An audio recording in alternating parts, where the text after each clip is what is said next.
আমরা জাতীয়তাবাদী ছাত্র দল জাকসু দেখতে পাই যে জামাতি কোনো এক অখ্যাত কোম্পানির থেকে ক্রয় প্রক্রিয়া যথাযথ অনুসরণ না করে নির্বাচন কমিশন জাকসু নির্বাচনের ব্যালট পেপার ও ভোট গ্রহণের ওএমআর মেশিন সরবরাহ করেন। ছাত্র শিবিরের প্যানেলকে বিজয়ী করার লক্ষ্যে ভোট গণনার কারচুপি করার বিষয়টি জানাজানি হলে শিক্ষক শিক্ষার্থীদের চাপের মুখে নির্বাচন কমিশন তাৎক্ষণিকভাবে ওএমআর মেশিনে ভোট গণনা করে ম্যানুয়ালি ভোট গ্রহণের সিদ্ধান্ত নিয়ে প্রজ্ঞাপন জারি করেন। কিন্তু একই কোম্পানির সরবরাহকৃত ব্যালট পেপার দিয়ে আজকে নির্বাচন অনুষ্ঠিত হচ্ছে। এতে করে ছাত্র শিবিরে তাদের নিজস্ব কোম্পানি থেকে আলাদা করে ব্যালট পেপার সংগ্রহ করে কারচুপির মাধ্যমে আমরা মনে করছি। বিষয়টি নির্বাচন কমিশনকে জানালে এবং নতুন ব্যালট পেপারের মাধ্যমে ভোট গ্রহণের দাবি জানালে নির্বাচন কমিশন আমাদের দাবি না মেনে জামাতে ইসলামের কোম্পানির ব্যালট দিয়ে ভোট গ্রহণের সিদ্ধান্ত নেয়।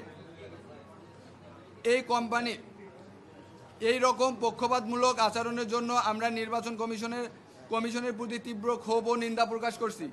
তারপরেও আমরা আশা রাখছি নির্বাচন কমিশন তাদের নিরপেক্ষতা বজায় রাখবে এবং ছাত্র শিবিরের নীল নকশা বাস্তবায়নের কোনো ধরনের অপতৎপরতা চালাবেন না। আমরা শুনতে পাচ্ছি জামাত শিবিরের অনেক নেতাকর্মী ক্যাম্পাসের আশেপাশে জড়ো হয়েছে। এতে সাধারণ শিক্ষার্থীরা আতঙ্কিত এবং এমনকি এই অবস্থা থাকলে অনাবাসিক শিক্ষার্থীরা ভোট দিতে আসতে উৎসাহ হারাবেন। জাকসু নির্বাচনে ছাত্রছাত্রীরা ভোট দিবে। এখানে গেটের বাইরে জামাতে ইসলামের লোকজন কি কাজ করে আমরা বুঝতে পারছি না। ধন্যবাদ সকলকে।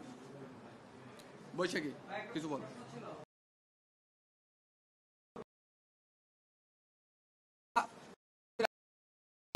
ভোট দিয়েছি এবং সংবাদকর্মীদের সাথে কথা বলেছি। আমরা এখানে একটি জরুরি উদ্বুদ্ধ পরিস্থিতির জন্য সংবাদ সম্মেলন করেছি। আমরা আমাদের কথা পেশ করেছি। আমরা আশা করছি আমরা হল ভিজিটে যাব এবং আপনাদের সাথে আমরা পুনরায় কথা বলবো। আপনারা তারপরেও দেখবেন যে আমরা বলি যে আমরা দেখেছি যে বঙ্গমাতা শেখ ফজিলাতুন্নেসা মুজিব হলে আমরা সুনির্দিষ্ট অভিযোগ পেয়েছি সেখানে ভোট কারচুপি বা জাল ভোট দেওয়ার অবস্থা সৃষ্টি হয়েছে। আমরা সেখানে প্রক্টর স্যারের অনুমতি নিয়ে সেই হলে গিয়েছি। আমাদের প্রার্থীদের আপনারা জানেন প্রার্থীদের ন্যূনতম 2-3 জন নিয়ে হল ভিজিটের অনুমতি আছে এবং সেই হলে যাওয়ার ফলে যেহেতু মেয়েদের হল এখানে ছেলে মানুষ বা পুরুষ মানুষ ঢুকলে ঘন্টার ব্যবস্থা আছে, সিগন্যালের ব্যবস্থা আছে। তারপরেও আমরা দেখেছি যে ওখানে যারা দায়িত্বশীল শিক্ষক শিক্ষিকা বা কর্মচারীরা আছেন ওনারা উদাসীন ভূমিকা পালন করছেন। ভোট কেন্দ্র একদম ফাঁকা রেখেছেন।